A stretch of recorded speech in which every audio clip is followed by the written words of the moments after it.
पे तशरीफ़ फरमा आपके हल्के के उम्मीदवार जनाब कल्पेश सिंधिया साहब और कौम और मिलत के बुजुर्ग हजरात मौलाना मोहम्मद हमीद साहब, हमजा घाटिया साहब, जिला प्रमुख अब्दुल हक भाई, वदगाम निदान सभा, शाहिद खान साहब, इमरान पठान, इरफान दौरा, मोहम्मद हनीफ, विनोद सरपंच साहब और दीगर कायदीन मजलिस, नौजवान साथियों, मोहतरम बुजुर्गों, मासूम बच्चों और पशे पर्दा बैठ कर सुन रही हमारी बहनों, अस्सलाम वालेकुम रहमतुल्लाहि व बरकातुहू। रब्बी इश्रह ली सदरी व यस्सिर ली अमरी वहलुल उक़दतम मिन लिसानी रब्बी ज़िदनी इल्मा।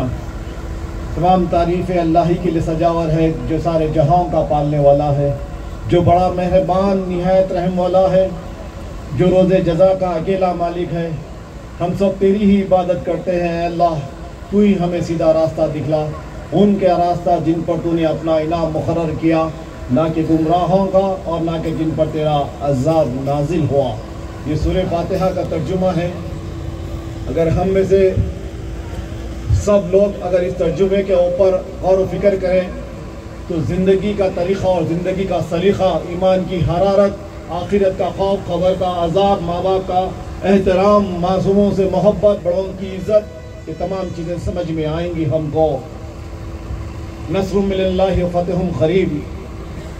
नौजवानों, मैं अपनी बात शुरू करने से पहले आप तमाम लोगों को इस बात की दावत फ़िक्र देता हूँ कि आज हम जिस जगह पर बैठे हुए हैं, यकीनन ठंड बहुत ज़्यादा है, मगर मैं पूरी कोशिश करूँगा कि आप लोगों के दरमियान गर्मी को पैदा कर दूँ, ऐसी गर्मी पैदा करूं जिसकी गर्मी का असर इंशाअल्लाह ताला 5 तारीख को सारी दुनिया देखेंगी इस हल्के से कि इस हल्के के नौजवानों में इतनी गर्मी अगर आई तो आई कहां से इंशाअल्लाह ताला।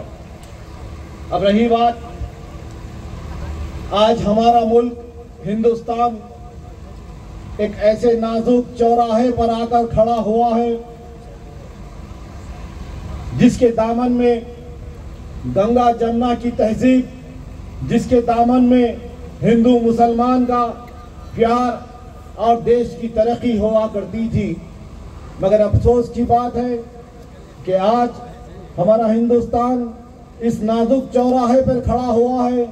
गंगा अलग हो गई, जमुना अलग हो गई, हिंदू अलग हो गया मुसलमान से, मुसलमान अलग हो गया हिंदू से, और देश की तरक्की का तो कोई जवाब ही नहीं है। ऐसे नाजुक चौराहे पर आज इस देश का मुसलमान आकर खड़ा हुआ है, एक घबराहट की, एक एहसास कमतनी की जिंदगी गुजार रहा है मुसलमान, जहां पर हमको हमारा हक मिलना चाहिए था मगर हमको हमारा हक मिलता हुआ नजर नहीं आ रहा है। हमारे बच्चों को तालीम मिलना चाहिए थी मगर हमारे पास हद से ज्यादा तालीमी पसमानदगी है। जहां पर नौजवानों में रोजगार देखा जाना चाहिए था मगर हमारे नौजवानों में हद से ज्यादा बेरोजगारी है।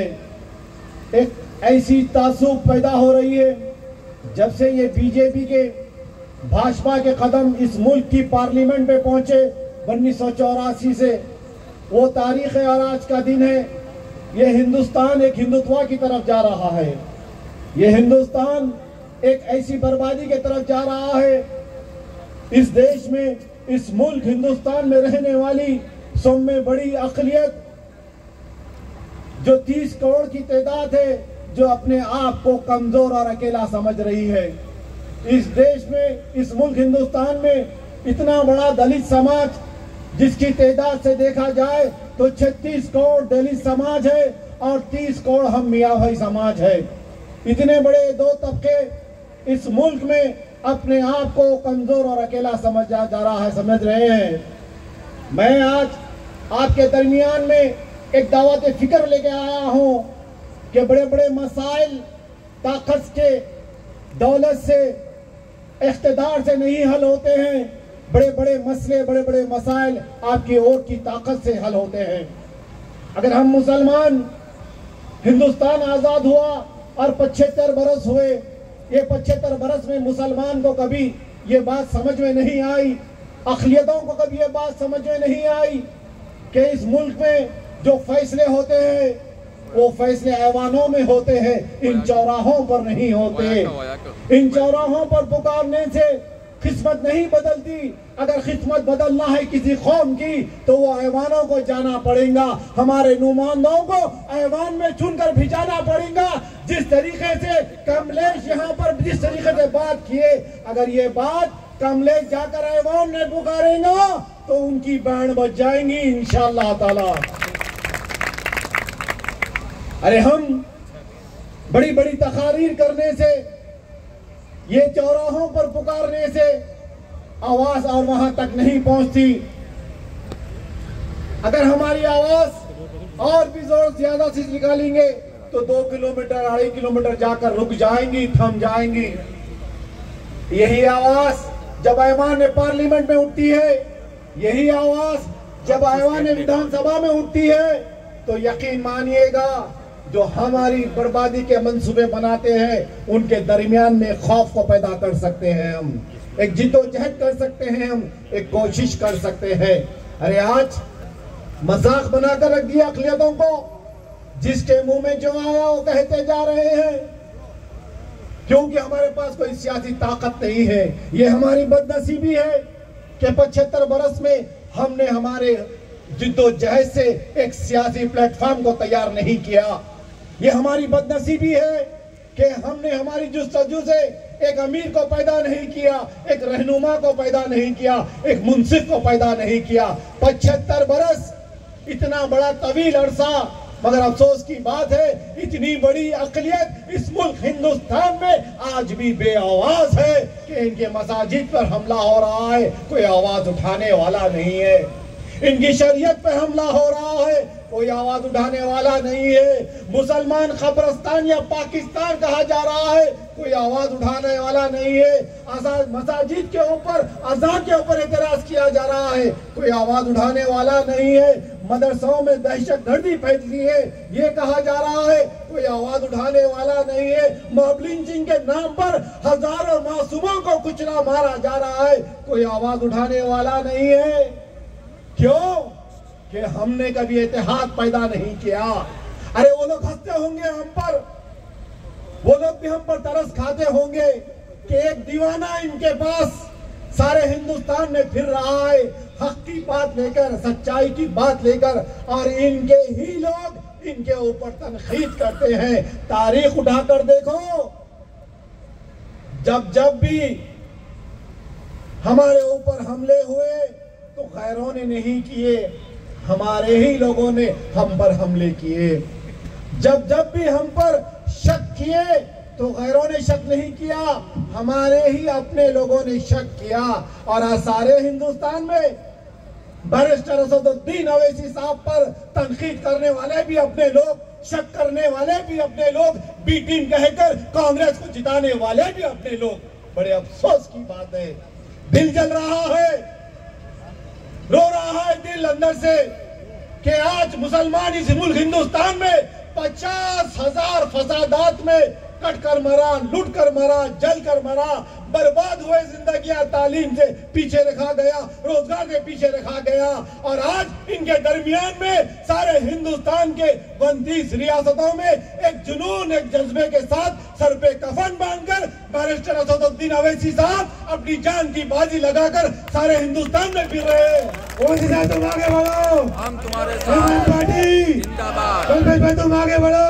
और शक करने वाले कोई और नहीं, मसाजिद के ऊपर लिख के लगा दिया जा रहा है कि कांग्रेस को वोट दो, शर्म से डूब बनना चाहिए हमको। आज हम किधर आकर खड़े हो गए।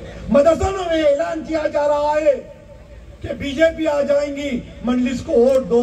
अरे अहमको, अरे दीवानो, आज हारेंगे, आज कटेंगे तो कल तो काट सकेंगे ना हम। सही बात है। जिंदाबाद। जुल्म सह रहे हैं, ज्यादती सह रहे हैं, तकलीफें सह रहे हैं, बेरोजगारी सह रहे हैं, माँ बहनों की इज्जतों के साथ खिलवाड़ हो जा रहा है, वो सह रहे हैं। मस्जिदों पे तनकीद की जा रही है, वो सह रहे हैं। मदरसों पे तनकीद की जा रही है, वो सह रहे हैं। मुसलमान कब्रिस्तान या पाकिस्तान कहा जा रहा है, वो सह रहे हैं।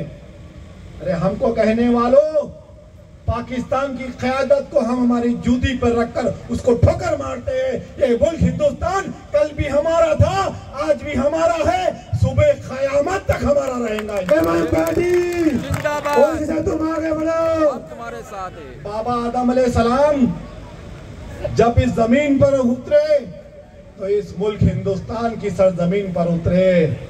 ये मुल्क हमारा है, हमारे बाप का है, और तारीख क्या तुमको नहीं मालूम नौजवानों? हमने इस मुल्क पर 800 बरस हुक्मरानी और जहांबानी की सो है। अरे हमारी तारीख को उठाकर देखो, हमारी रगों में जो खून बह रहा है ये हुक्मरानों का, बादशाहों का खून है, गुलामों का खून नहीं है। तो गुलामी क्यों करते हैं? नारे तकबीर! क्या क्या कहा जा रहा है, कैसी कैसी साजिशें बन रही है, कैसे कैसे अज़ाइम लेकर ये भाजपा आरएसएस संघ परिवार आगे बढ़ रहा है। ऐसा हो गया कि एक पिंजरे में मासूम चूजे को डाल दिए और भेड़ियों को अंदर छोड़ दिए। मुसलमान की आज ये नौबत आ गई है। रुको और इंतजार करो। कौन से हादसे के इंतजार में है आज हिंदुस्तान का मुसलमान, ये बात समझ में नहीं आ रही हमको। इतनी बर्बादी हुई काफी नहीं है, इतनी लूट मार हुई काफी नहीं है। अरे क्या क्या सितम सह रहे हैं, एडजस्ट करने की बात आ गई है, मिजाज बन गया है। चलो ये तो होते रहता, चलो उसके साथ हुआ, चलो उसके साथ हुआ, हमारे साथ तो नहीं हुआ।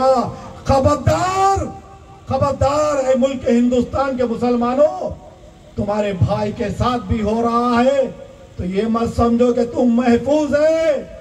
आज उसके साथ हुआ, खुदा ना खास्ता कल किसी के साथ भी हो सकता है। एक मरकजी सियासत पे आ जाओ, एक सियासी मरकज पे आ जाओ, एक अमीर चुन लो, एक को कायद मान लो, महफूज रहेंगे। ये वक्त का तकाजा है, कहकर जा रहा हूं तुमको, ये वक्त का तकाजा है। अरे इतनी मजबूरी क्यों? खुशी से आ जाओ। कल लुटकर, मरकर, मिटकर, कटकर, बर्बाद होकर एक सियासी मरकज में आने से बेहतर है कि हिंदुस्तान के मुसलमानों जानो अपने इस्लाम को। तुम्हारे पास तुम्हारा इस्लाम है, तुम्हारी कुरान तुमको क्या सिखाती है, तुम्हारा इस्लाम तुमको क्या तरबियत देता है कि एक अमीर होना जरूरी है कौम और मिल्लत का।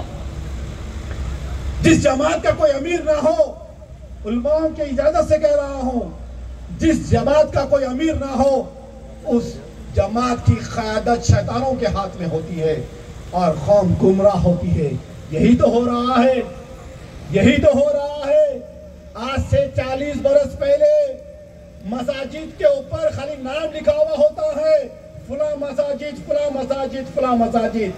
मगर आज अहले हदीस, अहले सुन्नतुल जमात, देवबंदी, तबलीगी नहीं मेरे भाई, हम सब कलमे को मानने वाले हैं, ला इलाहा इल्लल्लाह मोहम्मद रसूलुल्लाह को, एक कुरान को मानने वाले हैं, एक नबी के ताबे है, एक अल्लाह पैगाम दिया है। तो फिरकों में क्यों बटे हुए हो? आज यही तो कह रहे हैं, वो लोग हंस रहे हैं हम पर कि इतनी बड़ी तादाद में अलग अलग खानों में बटी हुई है। ये तादाद इनको गैर मुसलमान बोलती है, वो जमात ये जमात वालों को गलत बोलती है, ये जमात वाले वो फिरके को गलत बोलते हैं, वो फिरके को गलत बोलते हैं। जब तूफान आता है बर्बादियों का तो जमात और फिरका नहीं पूछता मेरे भाई। तुम्हारे नाम के साथ मोहम्मद जुड़ा हुआ है, तुम्हारे नाम के साथ सैयद जुड़ा हुआ है, तुम्हारे नाम के साथ अली जुड़ा हुआ है, और नस्ल कशी होते जाती है, होते जाती है। 50,000 तारीखी फसादात है इस मुल्क हिंदुस्तान में, और हर फसादात में हम कटे, हर फसादात में हम लुटे, हर फसादात में हम बर्बाद हुए, आबादियां हमारी जलाई गई, काम कारोबार हमारा लूटा बर्बाद किया गया, और पुलिस के केसेस भी हम पर बुक हुए, जेल भी हम काटे, सजा भी हम काटे, कसूरवार भी हम है, मकतूल भी हम है। वारे हिंदुस्तान क्या मुकद्दर लिखा के लाया यहाँ का मुसलमान, क्या मुकद्दर लिखा के लाया? क्यों? क्योंकि खामोशी है आपके दरमियान में, इत्तेहाद नहीं है, इंतशार है आपकी सफों में, इत्तेहाद नहीं है। एक दूसरे के दर्द को समझने वाला वो दिल नहीं है, इंतशार है तुम्हारे जफों में। मेरे भाई जागो, वक्त आ गया है, ये वक्त का तकाजा है। आपको ये नहीं मालूम, आज हर नौजवान के पास स्मार्टफोन है। गूगल कर देख लो ये आरएसएस संघ परिवार के अजान क्या है। अब इनका एजेंडा इनके गूगल साइडों में भी डाल दिया गया है। आने वाला वक्त हिंदुत्व का है, ये डरा नहीं रहा हूं। मैं भी मुसलमान हूं, इसी मुल्क हिंदुस्तान का शहरी हूं मैं। आने वाला वक्त हिंदुत्व का है। इनके अजान क्या क्या है, सुन लो मेरी बात को। ये कहते हैं कि जब हिंदुत्व बनेगा तो पहला हमला होगा, अल्लाह ना करे पहला हमला होगा आपकी हमारी शरीयत के ऊपर। एक साथ सिविल कोड बनाया जाएगा, ये इनका एजेंडा है। मसाजिद के ऊपर पाबंदियां लगेंगी, ये इनका एजेंडा है। अज़ान को खत्म किया जाएगा, ये इनकी सोच है। मदरसों को खत्म किया जाएगा, ये इनकी सोच है। हिजाब और बुर्क़े को खत्म किया जाएगा, ये इनकी सोच है। तालीम को खत्म किया जाएगा, ये इनकी सोच है। बेरोजगारी आम हो जाएगी, ये इनकी सोच है। और बड़े बड़े ताजिर कारोबार करने वाले का कारोबार को खत्म किया जाएगा, ये इनकी सोच है। और मुसलमान ताजिरों के पास से सौदेबाजियां नहीं होंगे, ये इनका एजेंडा है। ये बहुत दूर की बात नहीं कह रहा हूं, इसकी बुनियादें पड़ चुकी है। क्या मैं गलत कह रहा हूं? अगर कोई गलत मैं कह रहा हूं तो कोई आके मुझे रोके। अगर मैं गलत कह रहा तो अरे मेरे भाई, अल्लाह ने हमको अक्ल सलीम दी, अल्लाह ने हमको सोच दी, अल्लाह ने हमको फिक्र दी, अल्लाह ने हमारे पास दीन शरीयत मोहम्मदी दी। अरे हम तो 100 पे भारी पड़ने वाले हैं ना। क्या हम कमजोर हैं? क्या हमारी तारीख से वाकिफ नहीं है? क्या तारीख है हमारी? जंगे बदर को याद करिए, जंगे ओहद को याद करिए, जंगे खंदक को याद करिए। 313 थे मगर तब भी 100 पे हजारों पे भारी थे, नहीं थे? अरे मसाजिद में कमेटियां बना लिए, मोहल्लों में वेलफेयर सोसाइटी बना लिए और दीन के लिए 4 बच्चियों के शादियां कर दिए। नहीं मेरे भाई, मोहल्लों का इलेक्शन लड़ने का दौर नहीं है ये दौर सर पे कफन बांधकर अपने वोटों की ताकत से एक मरकज सियासी को मजबूत करने का दौर है, एक अमीर को चुनने का दौर है। सारे हिंदुस्तान के 29 रियासतों से आवाज आ रही है, नकीब मिल्लत आपकी क़यादत महाराष्ट्र के कल्ली कुचों में होनी चाहिए। गुजरात से आवाज आई तो हम यहाँ पर आए, कर्नाटक से आवाज आ रही है, वेस्ट बंगाल से आवाज आ रही है, मध्य प्रदेश से आवाज आ रही है कि नकीब मिल्लत आप जैसा एक लीडर अगर हमारे पास होता तो हमारी जिंदगी में हमारी कौम का यह हाल नहीं होता। अरे हम भी ऐशो आराम की जिंदगी पसंद करते हैं। अगर हम चाहते, असदुद्दीन ओवैसी साहब चाहते तो अपने हैदराबाद में ऐशो आराम की जिंदगी गुजार सकते। उन्होंने वहां के एमपी है, वहां उनका मरकज है, वहां उनके वोटर्स है, वहां उनके चाहने वाले हैं। तो जान की बाजी लगाकर क्यों भूखे प्यासे मारे मारे घर छोड़े, दार छोड़े, बीवी बच्चों को छोड़े, ऐशो आराम की जिंदगी छोड़े और दीवानों की तरह, जुनूनियों की तरह एक सोच में निकले हुए हैं बस कि ऐ अल्लाह मेरी कौम में तो इत्तेहाद पैदा कर दे, ऐ अल्लाह मुसलमानों की तो हिफाजत पैदा कर दे, ऐ अल्लाह हमारी कौम में सियासी सोच को तू दे दे, ऐ अल्लाह हमारी कौम में तू एक मरकज सियासी पे आने का जज्बा दे दे। नारे तकबीर। यही पैगाम लेकर आपके दरमियान में आए, सर पे कफन बांधकर उन्होंने निकले हैं। क्या हमारा फर्ज नहीं बनता? क्या मुसलमानों की क़यादत, उनकी जिंदगी, उनका रोशन मुस्तकबिल सोचने के लिए क्या वो मर्द मुजाहिद अकेला है? क्या इस बैठे हुए मजमे में लोगों की ख्वाहिश नहीं है? क्या बैठे हुए मजमे में आपका फर्ज नहीं बनता? नहीं बनता आपका फर्ज? गोलियों से हमला किया जा रहा है, धमकी भरे फोन आते हैं, क्या और इनाम का ऐलान किया जाता है असदुद्दीन ओवैसी का सर हिलाएंगे तो इतने करोड़ का इनाम। तब भी कौम खामोश बैठी हुई है। धमकियों भरे फोन आते हैं, धमकी भरे ईमेल आते हैं, जान की बाजी लगाते हैं और हिंदुस्तान की सबसे बड़ी पंचायत में उनको जेड सिक्योरिटी देने की बात होती है, तब भी वो मर्द मुजाहिद इनकार कर देता है। अरे ये ईमान की हरारत का नतीजा है। आप क्यों नहीं कर सकते? कम से कम मुझे इतना यकीन है कि आपका एक वोट तो कमलेश के लिए तैयार है ना? तैयार है? तैयार? मेरे भाई पीछे से आवाज नहीं आ रही है? तैयार है? तैयार? एक नारा लगाओ, बोलो नारे तकबीर। अब सुनो मेरी बात को। थोड़ा गर्मी आई गर्मी, थोड़ी आई ना गर्मी। अब असल गर्म होने का वक्त आ गया है। 75 बरस से हमको ठंडे में रखे और हमारी नस्लें ठंडी हो गई। हमारे बुजुर्गों से जो गलतियां हुए हम भुगत रहे। अगर हम गलतियां करेंगे तो ये मासूम बच्चे भुगतेंगे कल। आज हमको होश से काम लेना है, अक्लमंदी से काम लेना है। जितने लोग यहाँ पर मौजूद हैं, अगर ये लोग तय कर लिए कि इस विधानसभा से, इस कॉन्स्टिट्यूंसी से, भटगांव से कमलेश को जिताना है, अगर इतने लोग एक बैठ ले लेते हैं खुले आसमान के नीचे अल्लाह को हाजिर नाजिर जानकर, तो मैं यकीनन आपको अभी मुबारकबादी देकर जाता हूं कि आपका उम्मीदवार कमलेश यहां से जीत चुका है।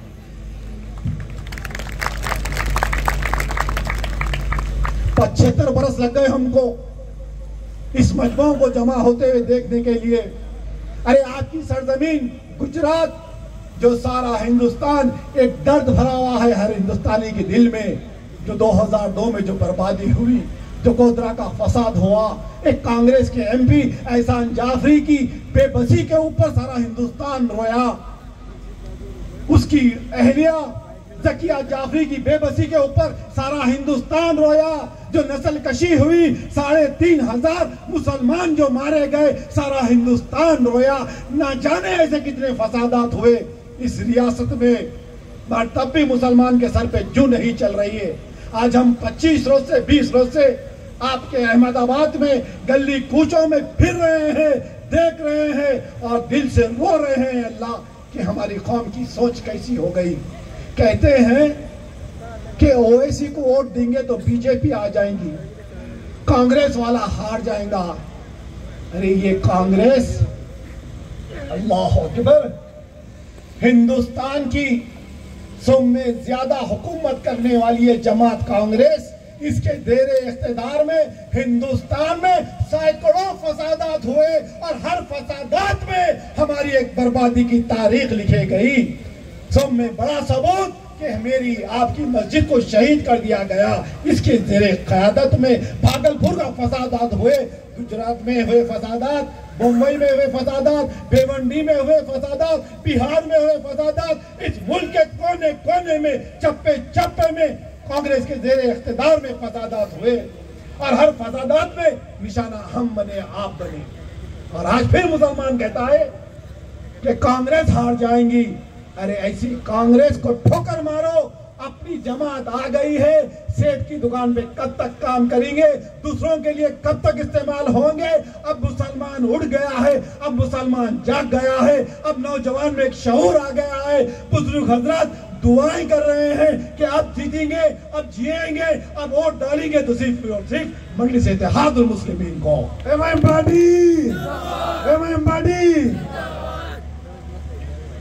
बताइए मेरी बात से मुत्तफिक है या नहीं? बताइए मेरी बात से मुत्तफिक है या नहीं? अरे हम पर इल्जामात लगाने वालों, सुन लो अच्छी तरीके से। ऐवान पार्लियामेंट में एनआरसी के ऊपर लड़ने वाला कौन है?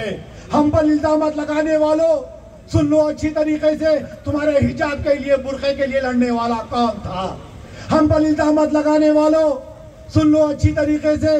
तलाक़ सलासा के ऊपर मर्दे मुजाहिद एक तना पे तकदीर अकेले कांग्रेस के एमपियों के सामने, भाजपा के एमपियों के सामने लड़ने वाला मेरा और आपका सदर मोहम्मद बैरिस्टर असदुद्दीन ओवैसी थे। हम पर इल्जामात लगाने वालों, सुन लो अच्छी तरीके से। बम लिंचिंग के नाम पर आवाज उठाने वाला कौन है वो? अरे कहीं कुछ होता है तो दर्द बयान करने के लिए 544 एमपी में से एक ही एमपी है 30 करोड़ की क़यादत कर रहा है। क्या इस बात से कोई इनकार कर सकते हैं? कहाँ है आपका एमपी? कहाँ है गुजरात के एमपी जो कांग्रेस वाले जो वोट लिए सो? कहाँ है इस मुल्क हिंदुस्तान के 29 रियासतों के एमपी जिनको मुसलमान ने वोट दिया? 30 करोड़ की मुसलमानों की बर्बादी के दास्ताना सुनने के लिए एक ही शख्स बच गया। बुर्खे के लिए भी आपको वही लड़ेंगे, तलाक के सलासा के ऊपर भी वही लड़ेंगे, मॉब लिंचिंग के नाम पर भी वही लड़ेंगे, CAA NRC के ऊपर भी वही लड़ेंगे, अजान के ऊपर भी वही लड़ेंगे, गोश्त के ऊपर भी वही लड़ेंगे, और आप कांग्रेस को जाकर वोट देंगे। ये कहां का इंसाफ है? ये कहां का कानून है? क्या दिल हमारे मर गए हैं? क्या जमीन हमारा मुर्दा हो गया है? अरे आज वक्त आ गया तो हमको बोलते हैं नहीं कांग्रेस को हरा दिया तो बीच पे बीजेपी आ जाएंगी। अरे ऐसी की तैसी बीजेपी की, ऐसी की तैसी कांग्रेस की। बोलो MIM जिंदाबाद, MIM जिंदाबाद, बोलो मंडी से इत्तेहादुल मुस्लिमीन जिंदाबाद, जिंदाबाद। हक की गवाही दो, हक की गवाही दो, हक की गवाही दो। ये वोट एक शहादत है, ये वोट एक गवाही है। ये वोट एक आपके दरमियान में कल मैदान हशर में आपको अल्लाह सवाल करेगा, अपना वाला था तुम्हारे दरमियान में, तब भी तुम भरोसा नहीं किए। अरे कल तक की कहानी अलग थी, कल का किस्सा अलग था, कल की दास्तान अलग थी। आपके दरमियान में कोई मुतबादिल नहीं था। आज आपकी क़यादत खुद चलकर यहाँ पर आई तो आपका अखलाकी फर्ज बनता है, आपका शराई फर्ज बनता है, आपका सियासी फर्ज बनता है, आपका मरकजी फर्ज बनता है कि ला इलाहा इल्लल्लाह कलमे की बुनियाद पर एक होंगे, कलमे वाली जमात को वोट देंगे, कलमे वाले भाई को मजबूत करेंगे, अपनी खुद की क़यादत के लिए काम करेंगे, अपने अमीर के लिए काम करेंगे, अपने रोशन मुस्तकबिल के लिए काम करेंगे, अपने मासूम बच्चों के तालीम के लिए काम करेंगे, MIM को जिंदाबाद करेंगे। अपनी सोच को बनाइए, अपनी सोच को बनाइए। आप मिलकर निकलिए बाहर। ये पूरे कॉन्स्टिट्यूंसी में, पूरे इलाके में जितने लोग मेरी बात सुन रहे हैं, अल्लाह को हाजिर नाजिर जानकर आप निकल जाइए, फैल जाइए। अभी भी वक्त है, 3 रोज हमारे पास है, 2 रातें 3 रातें हमारे पास है। अल्लाह ने अगर कोशिश कर ली है तो अल्लाह कामयाबी देने वाला है। अल्लाह कहता है तुम कोशिश करो, हिला चाहिए मुझे कामयाबी देने के लिए। अगर जहन बनाकर बैठ गए कि कांग्रेस को देना है तो कुछ आसमान से मदद उतरने वाली नहीं है। वही कौमों की तकदीर बदलती है जो कौम को जुस्तजू होती है अपने मुस्तकबिल की। अगर आप जुस्तजू करेंगे, आप कोशिश करेंगे तो यकीनन अल्लाह ताला आपके खैर और बरकत अता फरमाएगा। अल्लाह हम बेबस है मौला, हमारी दुआओं को तो कबूल फरमा ले। ऐ परवरदिगार हम मजबूर है मौला, हमारी मजबूरियों को दूर कर दे मौला। हम बेबस है मौला, हमारी बेबसी को दूर कर दे मौला। आप हमसे राजी हो जाए, आप हमसे राजी हो जाए मौला। ऐसी क्या गलती करे हिंदुस्तान का मुसलमान मौला? 75 बरस से अल्लाह पिट रहा है, लुट रहा है, मिट रहा है, जल रहा है, कट रहा है। इस मुल्क हिंदुस्तान में पानी के बोतल की कीमत है मगर मुसलमान के बहते हुए लहू की कीमत नहीं है मौला। ऐसी क्या हमसे खता हो गई परवरदिगार? हमारी खताओं को तुम माफ कर दे। ऐ परवरदिगार आप माफी को पसंद करते हैं मौला, हमारी गलतियों को माफ कर दे अल्लाह। एक मर्द मुजाहिद निकल रहा है अपनी जान की बाजी लगाकर, इस मुल्क हिंदुस्तान के 29 रियासतों में फैल रहा है, भाग रहा है, फिर रहा है, भूखे प्यासे मारे मारे, घरदार छोड़ा, बीवी बच्चों को छोड़ा, एक जुनूनियों की तरह, दीवानों की तरह फिर रहा है मौला। उसकी जान की हिफाजत फरमा अल्लाह। चारों तरफ दुश्मन हमले करने को तैयार बैठे हुए, साजिशें बन रही है मौला उन पे हमले करने की। अल्लाह हमारे कायद असदुद्दीन अवैसी साहब की हिफाजत फरमा, कुल मंडी से इत्तेहादुल मुस्लिमीन की हिफाजत फरमा, तमाम कारवां की हिफाजत फरमा, उनके MLAs की हिफाजत फरमा, उनके पार्टी के लीडरों की हिफाजत फरमा। और इस वार्ड में, इस कॉन्स्टिट्यूंसी में अल्लाह जितने लोग मंडलिस के लिए जस्तजू कर रहे हैं, जिद्दोजहद कर रहे हैं, अल्लाह तू इनसे राजी हो जा। परवरदिगार इनकी जिंदगियों में खैर और बरकत अता फरमा, इनकी जिंदगियों में अल्लाह इनको औलाद की खुशियां दिखा, इनके माँ बाप की सरपरस्ती हमेशा इनके सरों पे कायम रख। परवरदिगार हम बेबस है, मजबूर है, लाचार है मौला, इस मुल्क हिंदुस्तान में अल्लाह मुसलमानों की लाज रख ले, दलितों की लाज रख ले, पिछड़े तबकात की लाज रख ले मौला। ये कमजोरों के ऊपर हमले हो रहे हैं मौला। दुश्मन बड़ी बड़ी साजिशें बनाकर आ रहा है मौला, बड़ी बड़ी साजिशें बनाकर आ रहा है, काटने के लिए, लूटने के लिए मौला। तेरी रहमत से हम नाउमीद नहीं है मौला, तेरी रहमत से हम नाउमीद नहीं हुए। परवरदिगार तेरी तेरी रहमत के जलवे देखने के लिए मुंतज़िर है हम परवरदिगार। आज असदुद्दीन अवैसी साहब गुजरात में 13 उम्मीदवारों को लड़ा रहे हैं मौला। सारे हिंदुस्तान की मुसलमानों की दुआओं को तू कबूल कर रहे मौला। सारे हिंदुस्तान के दुश्मन यही देख रहे हैं अल्लाह कि गुजरात का मुसलमान अवैसी को अपनाता है या ठुकराता है। परवरदिगार हमारे भाइयों के दिल में हमारे लिए मोहब्बत डाल दे। तू जानता है कि हम सच्चे हैं, तू जानता है कि हम बी टीम नहीं है, तू जानता है कि हम बीजेपी से मिले हुए नहीं है, तू जानता है कि दुश्मन हम पर इल्जाम लगा रहा है, अपने लोग गुमराह हो रहे हैं मौला। गुमराही से बचा ले मौला, हमारी मदद फरमा दे परवरदिगार, हमारी मदद फरमा दे। हमको एक बना दे, हमको नेक बना दे, पाबंद बना दे, नमाज का, माँ बाप की खिदमत करने वाला बना दे, बच्चों को तालीम और तरबियत देने वाला बना दे, पड़ोसियों के हुकूक को अदा करने वाला बना दे। कौम और मिल्लत का जज्बा हमारी जिंदगियों में दे दे मौला। बहुत बर्बादी हुई अल्लाह, आंखें थक गई है मौला। अब बर्बादी के कोई मंजरों को नहीं देख सकते। लुटी हुई जिंदगी के दास्तान इतने हैं मौला, और किसी लुटता नहीं देख सकते। आबादियां जल के मरी, कारोबार खत्म हुआ, इज्जत इस्मती लूटी गई माँ और बहनों की, बच्चे यतीम हुए, जवानों के खानों पर मासूम बच्चों की लाशों का बोझ रखा गया। बाप बेटे की लाश को उठाया, बेटा बाप की लाश को उठाया। कई हमारी बहनें बेवा हुई। बर्बादी के किस्से, बर्बादी के दास्तान बहुत है मौला। आप हमसे राजी हो जाइए। इस वार्ड से, इस हल्के से यहाँ के उम्मीदवार कल्पेश सुंदरिया को जिता दे मौला। और इस रियासत में 13 उम्मीदवार को पंडित इत्तेहादुल मुस्लिमीन के 13 उम्मीदवार को जिता दे मेरे परवरदिगार।